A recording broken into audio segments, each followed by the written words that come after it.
ಕರ್ನಾಟಕ ಲೋಕಸೇವಾ ಆಯೋಗದ ಅಧ್ಯಕ್ಷರನ್ನ ವಜಾಗೊಳಿಸಲಾಗಿದೆ.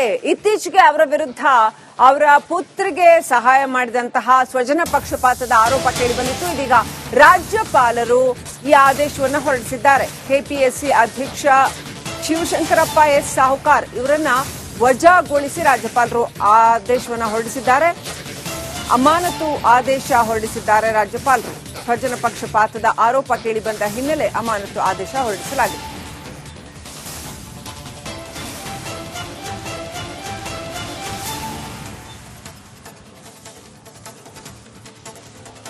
ಇವರ ವಿರುದ್ಧ ಸ್ವಜನ ಪಕ್ಷಪಾತದ ಆರೋಪ ಅಂದ್ರೆ ಇವರ ಪುತ್ರಿ ನಕಲಿ ಆದಾಯ ಪ್ರಮಾಣ ಪತ್ರ ನೀಡಿದ್ರು ಅನ್ನುವಂತಹ ಆರೋಪ. ಸರ್ಕಾರಿ ಹುದ್ದೆ ಪಡೆಯೋದಕ್ಕೋಸ್ಕರ ನಕಲಿ ಆದಾಯ ಪ್ರಮಾಣ ಪತ್ರವನ್ನ ನೀಡಿದ್ರು ಶಿವಶಂಕರಪ್ಪ ಅವರ ಪುತ್ರಿ ಸುಮಾ ಸಾಹುಕಾರ್ ಅನ್ನುವಂತಹ ಆರೋಪ.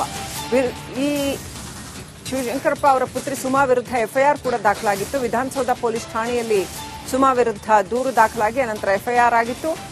ಇಬ್ಬರು ಹೆಣ್ಣು ಮಕ್ಕಳು ಕಾನೂನು ಬಾಹಿರವಾಗಿ ಅಧಿಕಾರ ದುರುಪಯೋಗ ಮಾಡಿಕೊಂಡಿದ್ದಾರೆ ಶಿವಶಂಕರಪ್ಪ ಅವರದ್ದು ಅನ್ನುವಂತಹ ಆರೋಪದ ಹಿನ್ನೆಲೆಯಲ್ಲಿ ಕೆಪಿಎಸ್ಸಿ ಅಧ್ಯಕ್ಷ ಶಿವಶಂಕರಪ್ಪ ಎಸ್ ಸಾಹುಕಾರ್ ಅವರನ್ನ ವಜಾಗೊಳಿಸಿ ಅಮಾನತುಗೊಳಿಸಿ ಆದೇಶ ಹೊರಡಿಸಲಾಗಿದೆ.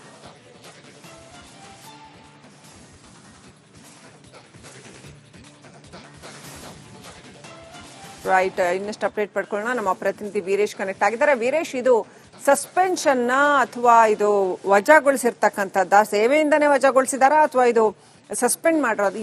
ಏನಾಗಿದೆ, ಏನ್ ಅಪ್ಡೇಟ್ ಇದೆ? ಆ ರಾಜ್ಯಪಾಲರ ಪತ್ರದಲ್ಲಿ ಏನೆಲ್ಲ ವಿಚಾರಗಳಿದೆ? ಶ್ರೀಲಕ್ಷ್ಮಿ, ಹಲವು ಆರೋಪಗಳು ಸಹ ಕೇಳಿಬೀಳ್ತು.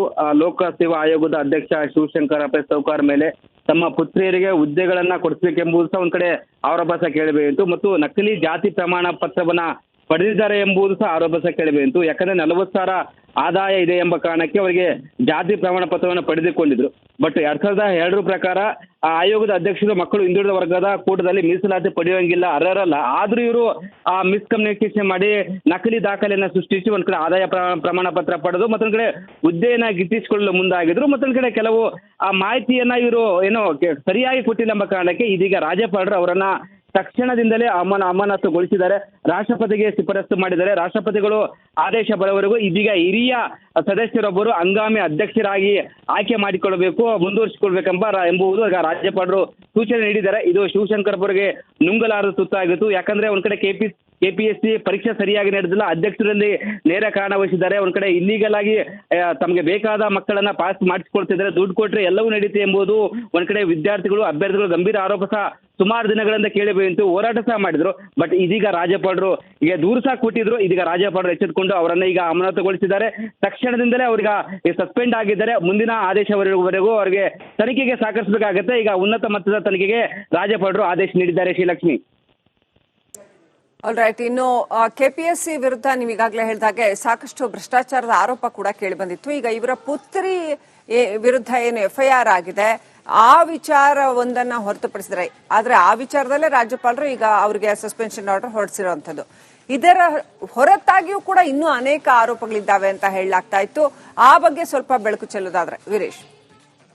ಶ್ರೀಲಕ್ಷ್ಮಿ, ಈ ಹಿಂದೆ ಸಹ ಕೆಲವೊಂದು ಕೆಪಿಎಸ್ಸಿ ಹಗರಣದಲ್ಲಿ ಸಾಕಷ್ಟು ಇವರು ಪಾತ್ರ ಇದೆ ಎಂಬುದು ಆ ಕೆಪಿಎಸ್ಸಿ ಬರೆದಂತ ಪರೀಕ್ಷಾ ಅಭ್ಯರ್ಥಿಗಳಿಂದ ಆರೋಪ ಮಾಡಿದ್ರು. ತಮಗೆ ಬೇಕಾದವರಿಗೆ ಆ ಪ್ರಶ್ನೆ ಪತ್ರಿಕೆಗಳು ಕೊಟ್ಟು ಎಕ್ಸಾಮ್ ಬರ್ಸಿದ್ದಾರೆ, ಪರೀಕ್ಷೆ ಬರೆಸಿ ಒಂದ್ ಕಡೆ ದುಡ್ಡು ತಗೊಂಡು ಎಕ್ಸಾಮ್ ಬರ್ಸಿದ್ದಾರೆ ಎಂಬುದು ಆರೋಪ ಸಹ ಕೇಳಬೇಕು.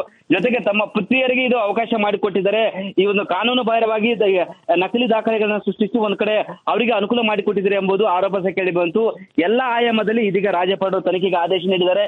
ತನಿಖೆಗೆ ಈಗ ಒಳಪಟ್ಟಿದ್ದಾರೆ. ತನಿಖೆ ಗಂಭೀರವಾಗಿ ಪ್ರಕರಣ ಇದು. ಹೀಗಾಗಿ ನಿಷ್ಪಕ್ಷಪಾತವಾಗಿ ತನಿಖೆ ನಡೀಬೇಕೆಂಬ ಕಾರಣಕ್ಕೆ ಅವರು ತಕ್ಷಣದಿಂದಲೇ ಈಗ ವಜಾ ಮಾಡಿದ ರಾಜ್ಯಪಾಲರು ಈಗ ಉನ್ನತ ಮಟ್ಟದ ತನಿಖೆ ಆದೇಶ ಮಾಡಿದರೆ ತನಿಖೆ ನಂತರ ಮತ್ತಷ್ಟು ವಿಚಾರಗಳು ಬೆಳಕಿಗೆ ಬರಲಿದೆ. Srilakshmi, right, thank you Veeresh ಡೀಟೇಲ್ಸ್ಗಾಗಿ. ಈ ಕೆಎಸ್ ವಿದ್ಯಾರ್ಥಿಗಳೇನಿದ್ದಾರೆ ಅವರ ಸಂಘದ ಅಧ್ಯಕ್ಷ ಕಾಂತರಾಜ್ ಅವರು ನಮ್ಮ ಜೊತೆ ಕನೆಕ್ಟ್ ಆಗಿದ್ದಾರೆ. ನಮಸ್ಕಾರ ಕಾಂತರಾಜ್ ಅವರೇ. ಕಾಂತಕುಮಾರ್ ಮ್ಯಾಮ್, ಸಾರಿ ಕಾಂತಕುಮಾರ್ ಅವರು. ಓಕೆ, ಕಾಂತಕುಮಾರ್ ಅವರೇ, ಈ ಶಿವಶಂಕರಪ್ಪ ಅವರ ವಿರುದ್ಧ ಇದೀಗ ಸ್ವಜನ ಪಕ್ಷಪಾತದ ಆರೋಪ, ಅದರ ವಿಚಾರವಾಗಿ ಅವರನ್ನ ಅಮಾನತುಗೊಳಿಸಿ ರಾಜ್ಯಪಾಲರು ಆದೇಶ ಹೊರಡಿಸಿದ್ದಾರೆ. ಏನ್ ಹೇಳಕ್ ಬಯಸ್ತೀರಿ? ಮೇಡಮ್, ಇದು ಆಕ್ಚುಲಿ ಇವಾಗಲ್ಲ, 2 ವರ್ಷ ಮುಂಚೆನೆ ಆಗ್ಬೇಕಾಯ್ತು. ತುಂಬಾ ಲೇಟ್ ಆಯ್ತು ಮ್ಯಾಮ್ ಇದು. ಯಾಕೆಂದ್ರೆ ಅಷ್ಟು ಕರಪ್ಷನ್ ಮಾಡಿದ್ದಾರೆ. ನಾವು ಸಾಕಷ್ಟು ಬಾರಿ ಸುಮಾರು 125 ಎಕರೆ ಲ್ಯಾಂಡ್ ತಗೊಂಡಿದ್ದಾರೆ ರೀಸೆಂಟ್ಲಿ. ಅದ್ರ ಬಗ್ಗೆ ಎಲ್ಲ ನಾವು ಕಂಟಿನ್ಯೂಸ್ ಆಗಿ ಹೋಗಿ ಲೋಕಾಯುಕ್ತ ಆಗಿರ್ಬೋದು, ಗವರ್ನರ್ ಇರ್ಬೋದು, ಕಂಟಿನ್ಯೂಸ್ ಆಗಿ ನಾವು ಕಂಪ್ಲೇಂಟ್ ಕೊಟ್ಟಿದ್ವಿ. ಇವಾಗ ಸ್ವತಃ ಇದು ಇಂಡಸ್ಟ್ರಿಯಲ್ ಎಕ್ಸ್ಟೆನ್ಷನ್ ಆಫೀಸರ್ ನೋಟಿಫಿಕೇಶನ್ ಅಲ್ಲಿ ಸ್ವತಃ ಇಬ್ರು ಮಕ್ಕಳಿಗೆ ಅವ್ರ ಮೋರ್ ದೆನ್ 40 lakhs ಇನ್ಕಮ್ ಇದೆ. ಇಲ್ಲಿ ನೋಡಿದ್ರೆ 40,000 ಇನ್ಕಮ್ ಕೊಟ್ಟಿದ್ದಾರೆ. ನಾವು ಸುಮಾರು 3ನೇ ತಾರೀಕು ಮೇಡಮ್, ಒಂದು 15 ದಿನ ಮುಂಚೆನೆ ನಾವು FIR ಮಾಡ್ತಿದ್ವಿ.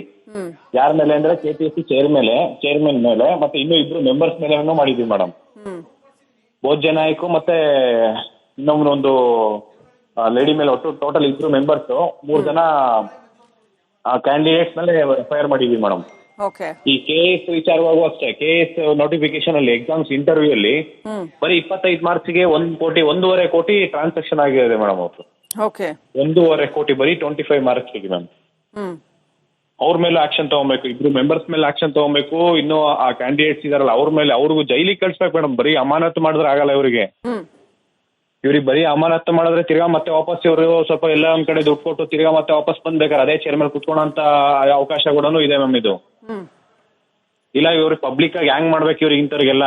ಎಷ್ಟೊಂದ್ ಜನ ಲಕ್ಷಾಂತರ ಜನ ವಿದ್ಯಾರ್ಥಿಗಳು ಇವತ್ತು KPSC ನಂಬ್ಕೊಂಡು ಓದ್ತಾ ಇದ್ರು ಮೇಡಮ್. ಇವತ್ತು ಇವ್ರು ನೋಡಿದ್ರೆ ಇವ್ರ ಮಕ್ಳಿಗೆ, ಇವ್ರ ಮೆಂಬರ್ಸ್ಗೆ, ಇವ್ರ ರಿಲೇಟಿವ್ಸ್ಗೆ ಇಂಥವ್ರಿಗೆ ಇವ್ರು ಜಾಬ್ ಮಾಡ್ಕೊಂಡ್ರೆ ಪ್ರಾಮಾಣಿಕವಾಗಿ ಓದ್ತಾ ಇರೋಂಥವ್ರು ಎಲ್ಲೋ ಹೋಗ್ಬೇಕು ಹೇಳಿ. ಆ ಪರಿಸ್ಥಿತಿ ಇದೆ ಮ್ಯಾಮ್. ಇವತ್ತು ಇವರಿಗೆ ಬರೀ ಅಮಾನತು ಮಾಡಿದ್ರೆ ಆಗಲ್ಲ, ಇವರಿಗೆ ಹ್ಯಾಂಗ್ ಮಾಡ್ಬೇಕು ಮ್ಯಾಮ್ ಇವರಿಗೆ. ಹ್ಯಾಂಗ್ ಮಾಡ್ಬೇಕು ಇಂಥವ್ರಿಗೆ. ಕಾನೂನಿನ ಪ್ರಕಾರ ವ್ಯವಸ್ಥೆ ಕ್ರಮ ಕೈಗೊಳ್ಳುತ್ತೆ. ಧನ್ಯವಾದಗಳು ಕಾಂತ್ ಕುಮಾರ್ ಅವರೇ, ರಿಪಬ್ಲಿಕ್ ಕನ್ನಡದೊಂದಿಗೆ ಮಾತನಾಡಿದ್ದಕ್ಕೆ.